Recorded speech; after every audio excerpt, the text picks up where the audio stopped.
Everyone thinks the algorithm is the problem. They say things like, my reach is down, the algorithm isn't pushing my content, I think I got shadow banned. But what if I told you the algorithm isn't working against you?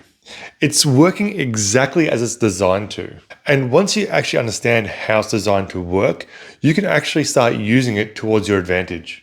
Most creators think the algorithm is some kind of system they have to hack, but that's not what it is. The algorithm is actually quite simple. It's just a system designed to answer one simple question, and that is, what kind of content keeps people on the platform the longest? That's it. It doesn't care about you. It doesn't care about your effort. It doesn't care about what you've done to edit or create that piece of content. It only cares about one thing, and that's how people respond to your content. So when your content isn't getting pushed, it's not random, it's feedback. So the easiest way to actually understand the algorithm is this. It's not a machine, it's a mirror. It reflects people's behavior. So if people watch your content, they show more of your content. If people engage with your content, it will push your content.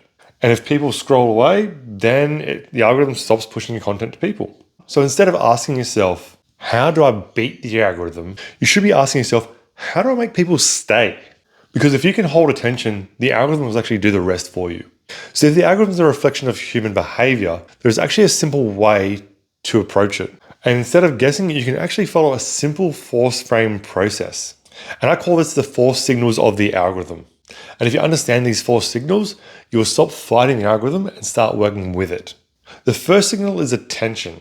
And this is the most important one because if you can't get attention, nothing else matters. And to get people's attention, you need to work on your hook, which is the first 1 to 3 seconds of any piece of content you create. And here's where most creators mess up. They start the video slow, they over-explain, and they try to build up too much. And as a result, they just don't convert, they don't get that attention, they don't build up that tension within their audience. But attention doesn't work like that. You need to give people a reason to stay, to get their attention, and you need to do that immediately. So for example, instead of saying, hey guys, this is how I do this, you want to say things like, you're killing your reach by doing this one thing. That hook instantly grabs people's attention and wants them to find out more about what's actually killing their reach because they've got a problem they want to solve. With your hook, you need to cut through the scroll and get people's attention immediately. And like I said, you've got literally 1 to 3 seconds to do this. And I even say you're less than that these days. Now, the second signal is retention. And this is how long people actually stay and watch your content. Because getting attention is one thing, but getting people to stay is a completely different process. This is where most creators fail. This is where structure matters, and this is where storytelling comes through. And this is where things like conflict and pacing come into play. If your content feels predictable, people just scroll and leave because they know what's about to happen and they got bored and they just want to scroll. But if it feels engaging, they stay because they have an internal desire or internal need to know what's about to happen next. Or they have a burning problem internally that they need solved.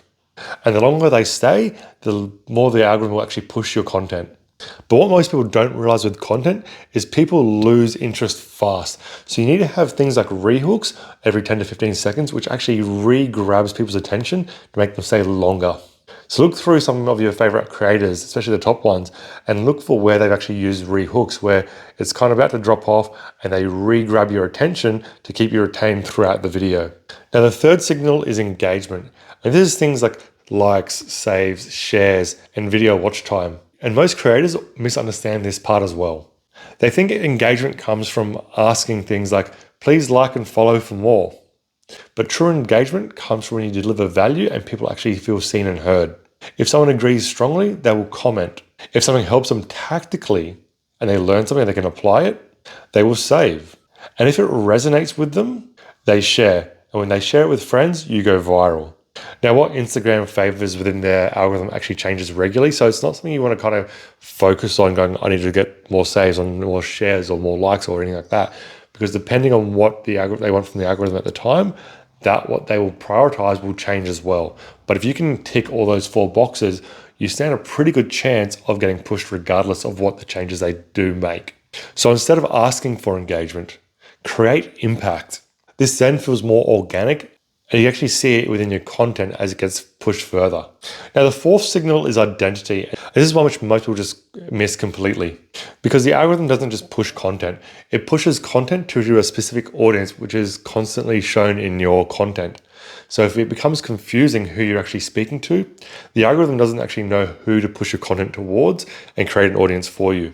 So when you create content, the algorithm asks, who is this content created for?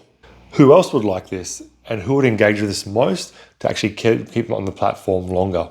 But if your content is inconsistent, the algorithm gets confused and just doesn't push your content further at all.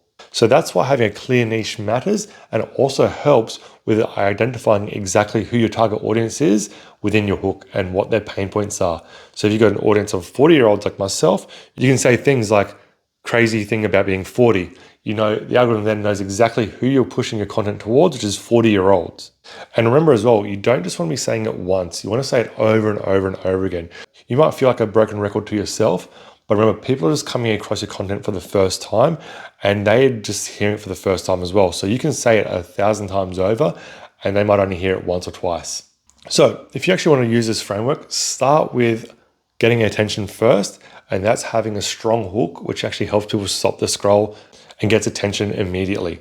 Then you want to improve your structure and focus on getting more attention and getting people to stay on your content for longer. Third, you want to focus on impact, and that's what will actually get the engagement from your content, which will actually signal to the algorithm that people actually enjoy your content and want to see more of it.